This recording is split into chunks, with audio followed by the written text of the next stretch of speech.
Bienvenue dans le vestiaire avec Nicolas Saint-Pierre. Un match ce soir contre les Pingouins de Pittsburgh pour les Sénateurs. On en parle avec Zachary Mercier. Midget 3A et la GMQ, un journaliste sportif qui a franchi toutes les étapes avant de se rendre à la Ligue nationale. À la couverture quotidienne des Sens pour le Journal Le Droit, ses analyses atteignent toujours la cible. Attention, ça va brasser. Avec Zachary Mercier. Une présentation Desjardins, camp incertain pour notre ami Thomas Chabot. C'est sûr que ça brouille un peu les cartes quand affronte un club comme les Pingouins de Pittsburgh. On va souhaiter que le 72 soit capable d'enfiler le chandail. Mais si ça n'arrive pas, au moins Martin Palo, qu'on devrait insérer, a fait le travail quand on a fait appel à ses services, là.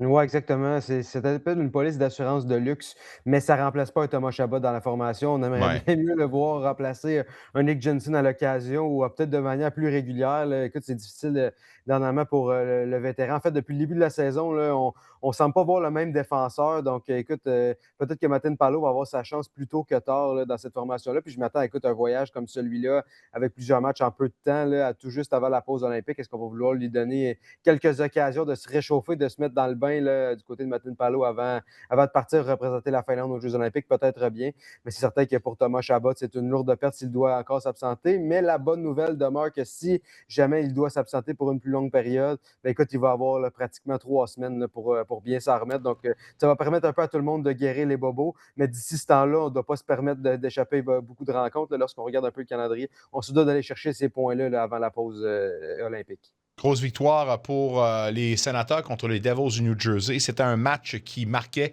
le retour de Linus Ullmark pour protéger la cage des Sénateurs. On doit admettre qu'il a livré la marchandise. Il a été certes une des grosses raisons pourquoi l'équipe a bien paru dans une soirée comme celle-là. C'est donc pourquoi on y retourne avec lui et surtout pour sa fiche parfaite à ses 7 départs. Il a 7 victoires contre les Pingouins de Pittsburgh. Mais parle-moi quand même de la tenue à ce match retour de Linus Ullmark. On s'attendait tous à savoir est-ce qu'il est prêt, est-ce qu'il est véritablement redevenu. Ça n'a pas pris beaucoup de temps pour que les partisans réunis au Centre Canadian Tire puis ceux qui le regardaient à la télé pour comprendre OK, he's back. Là, on l'a vu dès le départ effectuer quelques bons arrêts, puis on se sentait en confiance, on se sentait gros devant son filet. Le but qu'il a accordé, écoute, ne pouvait pas faire grand-chose.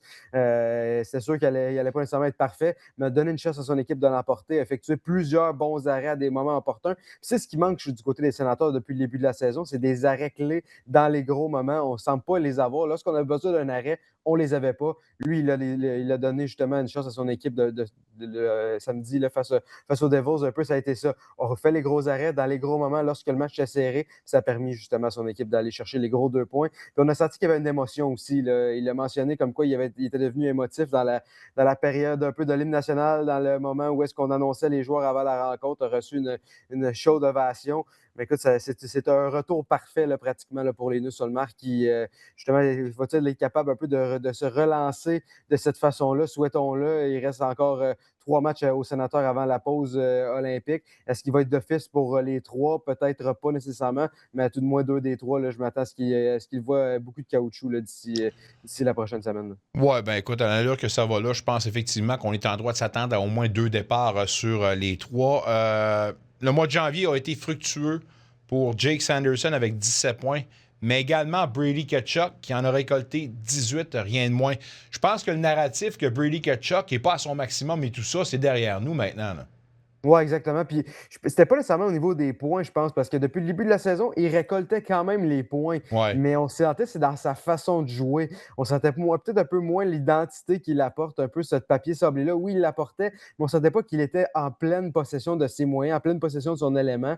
Mais là, dans les derniers matchs, surtout, comme tu l'as dit, au mois de janvier, là, on l'a vraiment vu, Brady Tkachuk, renaître un peu, puis véritablement retrouver ses repères, mener cette équipe-là, frapper, déranger, être là un peu plus présent physiquement, puis d'être un peu plus impliqué. Même chose pour Jake Sanderson. Écoute, il continue de progresser. On se dit, écoute, il est déjà excellent.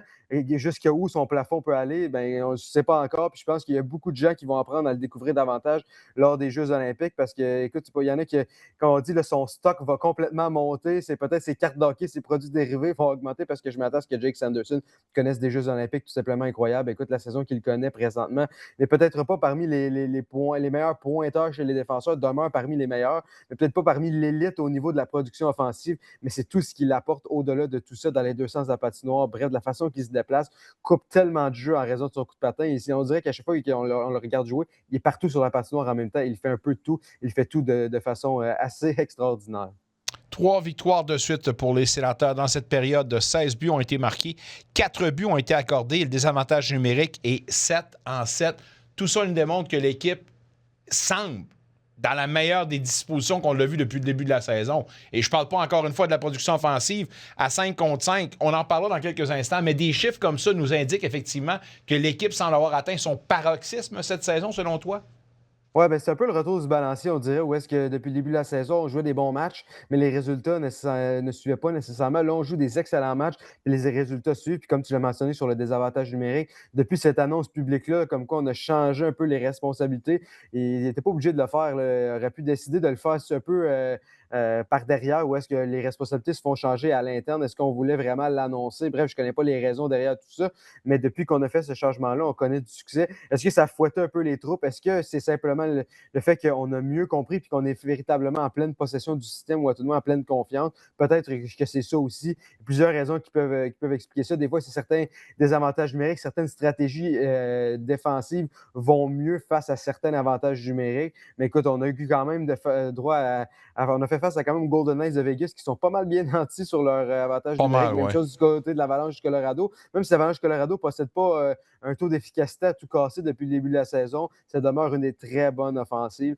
Mais écoute, ça a été deux tests réussis pour cette formation-là défensivement. Puis on sent les joueurs véritablement, ils croient plus que jamais parce que présentement, on ne peut pas y croire plus. Là. On est dans une belle séquence. On le sait qu'aussitôt qu'on échappe, on tombe sur une séquence de défaites, on ne peut pas oublier les séries éliminatoires. Donc, on se garde un peu cet espoir-là en vie. Puis ça paraît un peu là, dans les dernières semaines. Pour les Sénateurs, la statistique qui ressort le plus ou qui devrait ressortir le plus, c'est l'offensive à 5 contre 5. L'an dernier, l'équipe vivotait dans les bas-fonds. On avait adressé la situation après la saison, puis on disait qu'il fallait absolument s'améliorer à ce niveau-là. Je pense que l'entraîneur a trouvé les bons paramètres. L'équipe se retrouve 6e en ce moment pour la production offensive à 5 contre 5. Juste ça, n'est-il pas encore une fois une preuve que l'équipe fait des avancées comparativement aux années précédentes, là? Oui, en fait, on continue à faire des avancées, mais c'est comme je l'ai dit, on dirait que le retour du balancier n'a pas été là cette saison.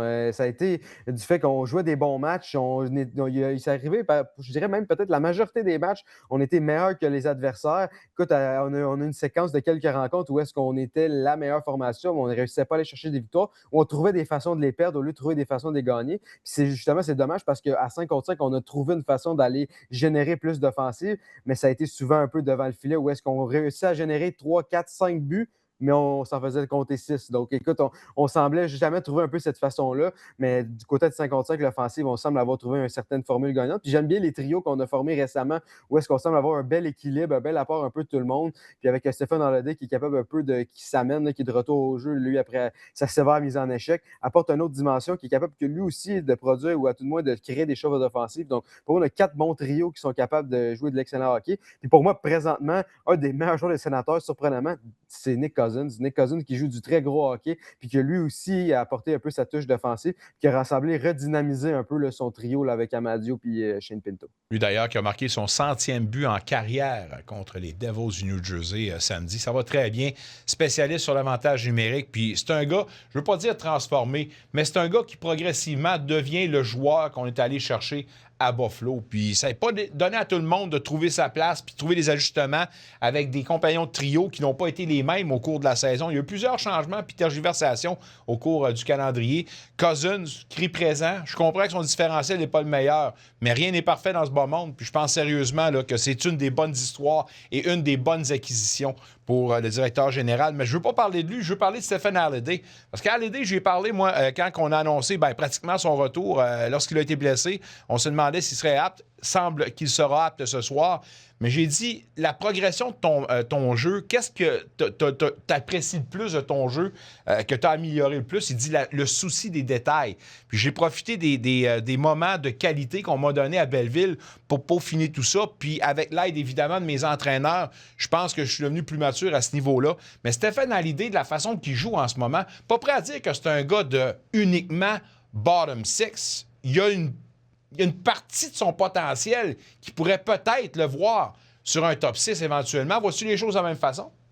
Ben écoute, il est encore peut-être un peu tôt, mais comme tu l'as dit, il possède certains atouts offensifs que d'autres joueurs n'ont pas. Il possède un peu ce genre de qualité-là. Donc, est-ce qu'il peut dépanner à certaines occasions? Est-ce qu'à long terme, ça peut être un joueur de top 6? Peut-être. Mais écoute, présentement, est-ce qu'il peut devenir justement en cas de. Il y a certains joueurs qui ne disputent pas nécessairement leur meilleur match, certains passages à vide. Est-ce qu'on peut lui donner une chance sur un top 6 pour redynamiser quelque chose puis voir de quel bois il se chauffe? Est-ce qu'il est capable un peu d'apporter ça? Je pense que oui. Je pense que c'est ce genre de joueur-là qui arrive ici avec la fougue, avec l'énergie un peu de vouloir cimenter sa place dans la Ligue nationale de hockey. Donc pour moi, et oui, comme tu l'as mentionné, je le vois bien plus qu'un simple joueur de quatrième trio à des missions défensives. Je pense qu'il y a quand même un autre côté à son jeu qui est capable de produire offensivement, capable de créer des choses de l'autre côté de la rondelle. Puis ça demeure très positif parce que du côté des Sénateurs, dans le pipeline, comme on dit, dans les espoirs, on n'en a pas 1 million de ces genres de joueurs-là qui sont capables de jouer dans les deux sens de la patinoire, ou tout le monde qui sont capables de venir en haut puis justement d'apporter cette genre d'offensive-là. On a passé un Xavier Bourgault, peut-être un Tyler Boucher même qui vont bien à Belleville, mais ce pas des gars qui ont réussi à prouver un peu comme de la même façon que Stéphane Holloway le fait présentement, qui sont capables d'apporter un peu plus de créativité, à tout le monde de produire un peu plus offensivement dans la Ligue nationale de hockey. Deux équipes qui tentent de poursuivre leur séquence de victoires. Les Pingouins à 6, les Sénateurs à 3. Les Pingouins 8e pour la moyenne de lancers par rencontre dirigée sur l'adversaire. Les Sénateurs, 3e équipe à accorder le moins de lancers dans la Ligue nationale de hockey en ce moment. Alors, ça sera intéressant de voir laquelle des deux formations aura le numéro de l'autre. Il s'appelle Zachary Mercier. À 4 la séquence de victoire. On est déjà à 3, là.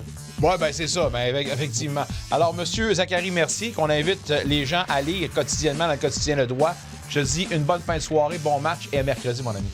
Bon match à tous. Un retour sportif 100% local dans le vestiaire avec Nicolas Saint-Pierre.